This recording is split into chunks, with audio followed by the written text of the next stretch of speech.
এই ভাই বলছেন যে আমি দীর্ঘদিন যাবৎ কর দিয়ে থাকি, আমি কর ফাঁকি দেই না, আমার করের পরিমাণ যা আসে তাই দিয়ে থাকি, আমি একজন সাধারণ করদাতা, আমার তেমন কোনো আয় বা সম্পদ নেই।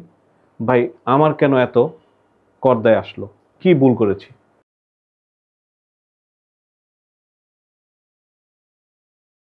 বিসমিল্লাহির রহমানির রহিম। সম্মানিত সুনাগরিক করদাতাবৃন্দ, আসসালামু আলাইকুম। আমরা ল ম্যাটার আপনাদের সঙ্গে কাজ করি, গল্প করি, আইন বলি, আলোচনা করি। এটাই আমাদের আসলে মূলত বলতে পারেন যে মেসেজ ভিত্তিক একটি অ্যাক্টিভিটি, যেন আমাদের এই কথার মাধ্যমে আপনি উপকৃত হতে পারেন।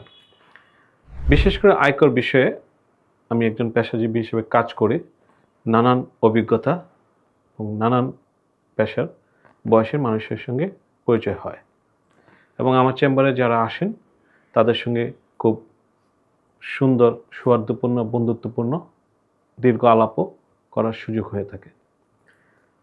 সাম্প্রতিক সময়ে বেশ কিছু ইস্যু নিয়ে কয়েকজন ভাই কথা বলছেন, এবং ওনারা মনে করেন যেহেতু আমরা আয়কর বিভাগের সঙ্গে কাজ করি, যেন তাদের কথাগুলো আমরা আয়কর বিভাগে পৌঁছে দিতে পারি বা পৌঁছায়, সেই কথাও বলে থাকেন। বা আমি দেখেছি যে আমাদের দেশে করদাতাদের পক্ষে কথা বলার জন্য কোনো প্ল্যাটফর্ম আনুষ্ঠানিকভাবে এখনও তৈরি হয়নি, যদিও বিভিন্নভাবে ব্যবসায়ী সম্প্রদায় বা অন্যান্য পেশাজীবীরা আয়কর বিভাগের সঙ্গে বার্গেন করে থাকেন বা কথা বলে থাকেন বা পরামর্শ নিয়ে থাকেন, দিয়ে থাকেন, কিন্তু নিরঙ্কুশ এবং নিরীহ সরল করদাতাদের পক্ষে কথা বলার মতো কোনো প্ল্যাটফর্ম এখনও গড়ে ওঠেনি, এবং আশা করি ভবিষ্যতে এরকম একটা প্ল্যাটফর্ম হতে পারে। এক্ষেত্রে ল ম্যাটার এবং তার টিম সর্বোচ্চ সহায়তা করতে প্রস্তুত। আমি দু একটি কথা বলি। ওদিন আমার কাছে একজন ভাই আসছেন, তার আয়কর বিভাগের একটি করাদেশ নিয়ে।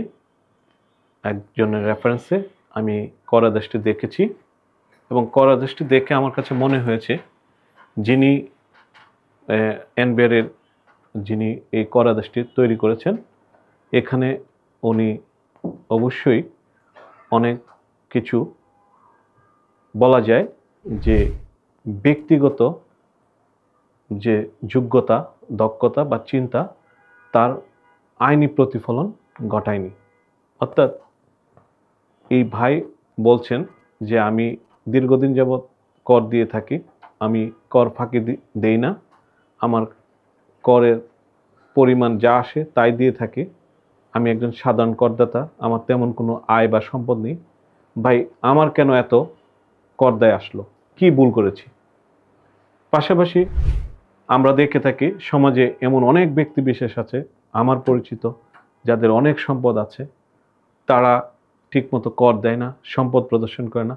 তাদেরকে কেন কর বিভাগ আবিষ্কার করে না?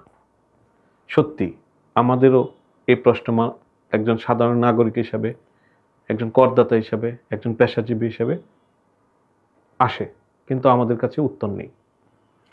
আমি মনে করি এক্ষেত্রে আমাদের যিনি একটি কর আদেশ করে থাকেন, উনি একজন বিচারক। প্রচলিত আইন আদালতে বিজ্ঞ বিচারকগণ যে যতটুকু অপরাধ করে থাকেন, তার ততটুকু তথ্য প্রমাণ এবং এভিডেন্স সংগ্রহ করে বিভিন্ন পক্ষের বক্তব্য শুনে তারপর রায় দিয়ে থাকেন। কারণ এর ব্যত্যয় যদি উনি করে থাকেন, তাহলে রাষ্ট্রের পক্ষ থেকে বা ওনার বিভাগের পক্ষ থেকে তার জন্য অবশ্যই জবাবদিহিতা আছে। ঠিক একইভাবে আয়কর বিভাগে এই বিষয়টি অনেক সময় in the name of interest of revenue, একজন কর্মকর্তার কর আদেশ যেন তেন বা বড় আকারের করদায় সৃষ্টি করে ফেললেও, অযৌক্তিক করদায় সৃষ্টি করে ফেললেও হয়তো বা কোথাও না কোথাও জবাবদিহিতার ঘাটতি থাকার কারণে উনি করে থাকেন। তারপর করদাতা, নিরীহ করদাতাকে আপিল ট্রাইব্যুনাল দৌড়ঝাঁপ শুরু করা হয়। এক্ষেত্রে অনেক সময় করদাতারা হতাশ হয়ে যান, করদাতারা নানানমুখী মন্তব্য করেন, যেগুলো আমরা চেম্বারে শুনে অভ্যস্ত। সেই জন্য আমার একটি কথা বলা, বিশেষ করে আমরা যারা পেশাজীবী আছি তাদের সরকার বাহাদুরকে বলা, আয়কর বিভাগকে বলা যে আমরা এই বিষয়টি অবশ্যই আমাদের লক্ষ্য রাখতে হবে। এবং ইতিমধ্যে মিট দ্য বিজনেস একটি প্রোগ্রামে আমি দেখেছি আমাদের বর্তমান সম্মানিত যে চেয়ারম্যান মহোদয় আছেন জনাব আব্দুর রহমান খান স্যার, উনি একটি কথা স্পষ্টত বলেছেন যে আয়কর বিভাগে যারা আছেন তারা যেন এমন কোনো কর্মকাণ্ড না করে থাকেন বা এমন কোনো বিষয় নিয়ে কাজ না করে থাকেন যে করদাতাদের কাছে ভুল বার্তা যায়। পাশাপাশি উনি করদাতাদেরকেও বলেছেন যে আপনাদের যদি কোনো বিষয়ে কোনো অভিযোগ বা কোনো আইনের ব্যত্যয় ঘটেছে এরকম কোনো কিছু থাকে এগুলোও আমাদেরকে জানাবেন। এক্ষেত্রে আমরা সাম্প্রতিক সময়ে লক্ষ্য করেছি মহামান্য সুপ্রিম কোর্ট তাদের একটি হেল্পলাইন চালু করেছে, যেখানে আমরা যারা, আমি নিজেও বাংলাদেশ সুপ্রিম কোর্টের একজন সাধারণ সদস্য, আলহামদুলিল্লাহ দেখেছি একটি হেল্পলাইন চালু করেছেন।